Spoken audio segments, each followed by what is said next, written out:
eh bien, ça nous fait plaisir. Bien sûr, lorsque on est défenseur judiciaire et on a à exercer plus ou moins 5 ans d'une manière ininterrompue, eh bien, lorsque vous accédez au corps des avocats, n'est-ce pas, vous avez la possibilité de passer directement au tableau. C'est-à-dire vous ne passez pas par les stages. Au même titre également que pour un ancien magistrat qui a exercé pendant plus ou moins 5 ans, il y a une présomption de connaissance de la matière. Voilà la raison pour laquelle le législateur a estimé qu'on ne peut pas soumettre un ancien magistrat qui a fait preuve d'exercice ininterrompu pendant 5 ans ou un défenseur judiciaire qui a fait preuve d'exercice ininterrompu pendant 5 ans à un test quelconque ou à un stage, voulais-je dire. Et donc, eux passent au tableau. Ceux qui restent sur la liste, ce sont des jeunes impétrants qui viennent de l'université. Oui, il a été décidé par le Conseil national de l'ordre que le recrutement n'a lieu qu'une fois toutes les 2 années.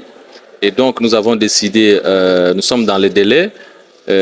Après ce recrutement, l'autre recrutement ne pourra revenir qu'après 2 ans. Et donc, le recrutement en cours, ceux qui viennent de prêter serment, c'est la première session. Il y a ceux qui n'ont pas satisfait au test qui doivent venir à la deuxième session et on va en profiter également les retardataires pour que nous puissions les récupérer. Donc, le lot qui vient de prêter serment aujourd'hui, ça c'est la première session et je pense que la deuxième session fera l'objet d'un grand lot parce que nous allons profiter pour récupérer les retardataires et tous ceux-là qui n'ont pas satisfait à la première session. Non, ça c'est la loi, ça c'est la Constitution, c'est le serment qui les dit. Le respect dont on parle, c'est pas le respect aveugle. Lorsque l'autorité est en dehors et en marge de la loi et que l'avocat va respecter cette autorité, non, c'est par rapport au prestige et aux responsabilités. Un gouverneur, un ministre, un bourgmestre, de par ses responsabilités, l'avocat est tenu à le respecter. Au même titre qu'il respecte les membres du corps judiciaire, au même titre également qu'il est appelé à respecter les bâtonniers et les membres du Conseil de l'ordre. Vous avez constaté que depuis que le barreau du Kasaï existe, nous n'avons pas de recrutement des universités de la province.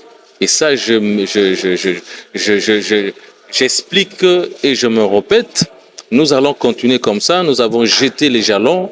Les universités de la province de Kasaï, lorsqu'ils auront accompli, rempli les formalités administratives, judiciaires, légales, l'agrément, et pas seulement l'agrément, mais la fiabilité. Chers amis, comment voulez-vous qu'une université qui forme le ressortissant dans une faculté de droit, qu'il n'y ait pas de professeurs d'université? Il faut qu'il y ait des professeurs, ce sont des professeurs qui sont habilités à donner cours à la faculté de droit. La faculté de droit ne peut pas fonctionner sur base tout simplement des chefs de travaux et des assistants, et même pas un seul professeur.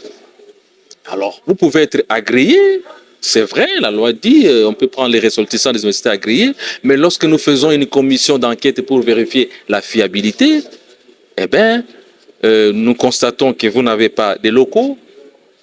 Sur le plan logistique, les étudiants étudient en dessous des arbres. Vous n'avez pas un corps académique adéquat, c'est-à-dire des professeurs qui sont habilités, les professeurs de droit, qu'ils appellent les professeurs venant de Kinshasa, de Lubumbashi, qui sont pleins, qui viennent donner cours, n'est-ce pas? Et aussi, nous avons mis l'accent sur la bibliothèque. Quelle est cette université, chers amis, qui peuvent, quelles sont ces universités qui peuvent fonctionner, qui peuvent former une crème intellectuelle sans bibliothèque? Vous allez travailler les mémoires comment? Les travaux comment? Avec quelle bibliothèque?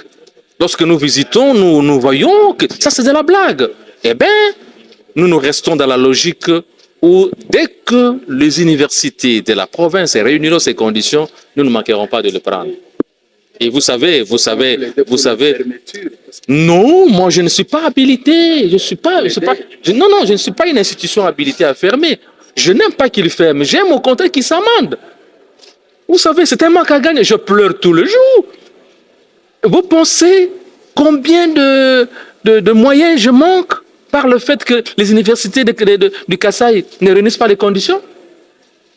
J'ai lancé les recrutements, ça fait plus ou moins 6 mois. Je n'ai que moins de 10 impétrants venant des universités d'ailleurs. Parce que tout simplement, les universités de Kasaï ne réunissent pas les conditions. Vous ne savez pas que c'est un manque à gagner? Les parents dont les universités étudient dont les enfants étudient dans ces universités, ils ont besoin que les enfants deviennent des avocats.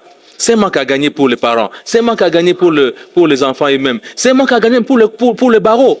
Le barreau, à ce moment, pour les 2 mandats que je suis en train de parcourir, j'aurais réalisé plus de 200 avocats.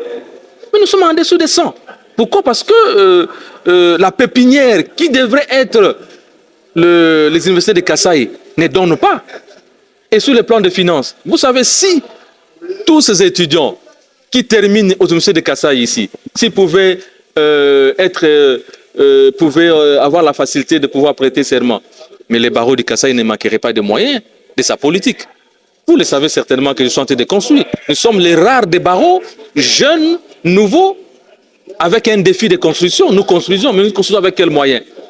Si nous avions une cinquantaine d'impétrants venant des universités locales, ça aurait été de l'argent pour me permettre de... Pourquoi je vais avoir la mauvaise foi? J'aime tout simplement que le responsable de ces universités m'écoute et qu'il fasse des efforts pour améliorer les conditions. C'est moi qui vous remercie.